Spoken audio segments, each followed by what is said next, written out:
నా favourite aunty గురించి చెప్పాలి అంటే ఒక్క మాటలో she is a role model.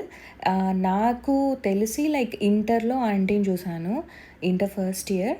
But మా డ్యాడీ, మా మమ్మీ వాళ్ళు మేము పుట్టక ముందు నుంచి చాలా క్లోజ్ ఫ్రెండ్స్ అనమాట. ఫ్యామిలీ ఫ్రెండ్స్ అంటే ఇలా ఉండాలా అనేలా ఉంటారు. ఎంత రెస్పెక్ట్ ఇస్తారు, ఎంత చక్కగా చూసుకుంటారు. అండ్ ఆంటీ చూపించే కేరింగ్ అండ్ లవ్ మాకైతే బయట ఎక్కడా దొరకలేదు. సో మమ్మల్ని రిలేషన్స్ కూడా అంత దగ్గరికి తీసింది మేము చూడలేదు. చిన్నప్పటి నుంచి మమ్మల్ని చాలా బాగా చూసుకున్నారు. Thank you aunty.